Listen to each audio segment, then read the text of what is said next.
After the Golden State Warriors had moved on from Klay Thompson, Buddy Hield seemed to be the obvious replacement for him. Well, it hasn't exactly worked out perfectly. Well, I'm here to tell you there's somebody that could solidify this team at that position for the coming years if he develops just right.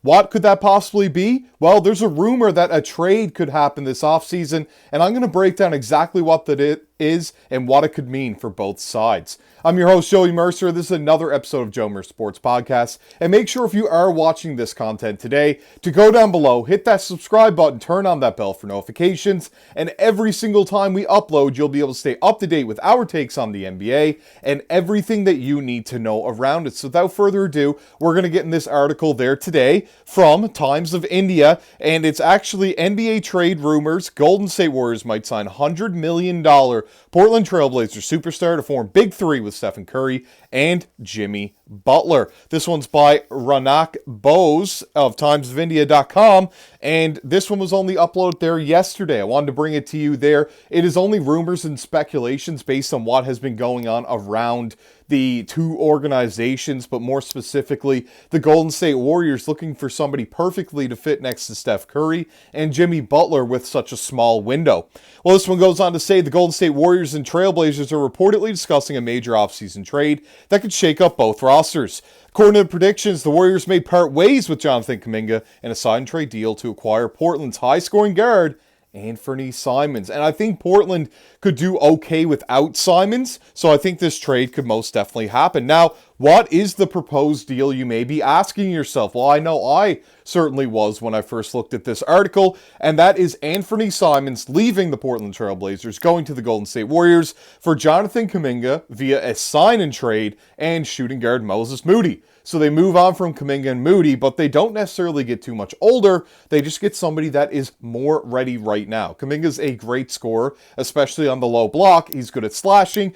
He has a good mid-range, different things like that, but he is not as NBA ready as Anfernee Simons is right now, and Moses Moody has been so up and down. I wouldn't exactly call him a prize prospect piece anymore at this point in time.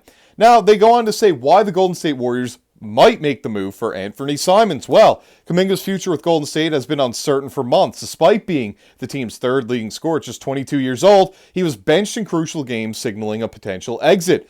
As Bleacher Report's Greg Swartz noted, when a team's 22-year-old third leading scorer is registered a DNP, coach's decision, in the biggest games of the season, it might be a sign that a change is coming. Absolutely agree with that. It's hard not to. Key reasons for Golden State would be Anfernee Simons provides immediate scoring at 19.3 points per game last season and playmaking at about 5 assists a game. His 36% three-point shooting complements Steph Curry's gravity, and that's about league average, but at good volume. At 25, he fits the Warriors' need for dependable youth. Now, why the Trailblazers might agree. They break this down as well. Portland's best option is to make a trade because they don't have the cap space to sign Kuminga directly. Their top scorer, Anfernee Simons, has just 1 year left on his deal before becoming an unrestricted free agent. And I think Avdija could definitely play the 4 more efficiently than the 3, and Kuminga could slot in perfectly at the small forward position there for the Portland Trailblazers. And then you could just have Shaedon Sharpe starting at the 2. It looks great to me. Now, why does this work? Well, Kuminga's averaging about 15 points a game and about 5 rebounds and adds athleticism to their already young core. Moody had 11 points per game and 39% from 3, so a great shooter, is on a team-friendly 3-year deal. Both players offer long-term stability alongside Scoot Henderson and Shaedon Sharpe. Absolutely. Moses Moody as a backup shooting guard for Shaedon Sharpe is great. As far as Scoot Henderson, it gets some young legs next to him to work with. They already have that, of course, but some more athleticism next to him is definitely not a bad thing. You want to unlock Scoot Henderson's playmaking a little bit more to get the most you can out of that selection. Now, Golden State's new look, if the trade did go through, it means that starting alongside Curry, Podziemski, Butler, and Green could really deploy Anfernee Simons. Now, this would also lead the second unit as an elite 6th man, is what they're saying that he could do.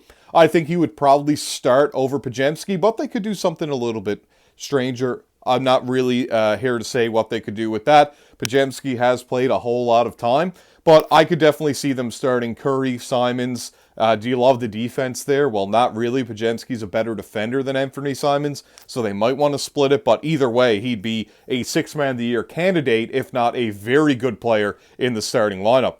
And then Portland's rebuild continues. They did have a very good end to the year, but do we think that's sustainable going into next year? Well, there's definitely skepticism around that. The Blazers would then solidify their young core. Kuminga, Moody join Henderson, Sharp, Avdija, and Klingon. More financial flexibility with Simons' contract off the books would be great for them as well. It says if this trade makes sense for both sides, the Warriors get a proven score to bolster their title hopes, while the Blazers add two promising young players to accelerate their rebuild. With offseason approaching, this could be one of the summer's biggest moves, and I agree. I think this is very possible to happen, which is why I want to bring this trade rumor to you. It is just rumor and speculation, but I would not be surprised for a deal like this to go down. This has been your host, Joey Mercer. This is all I've got to say on this topic here today, but let me know what you think down below in the comments section. Make sure to like the video if you made this far, subscribe to the channel, turn on the bell for notifications, and I'll see you all in the next video.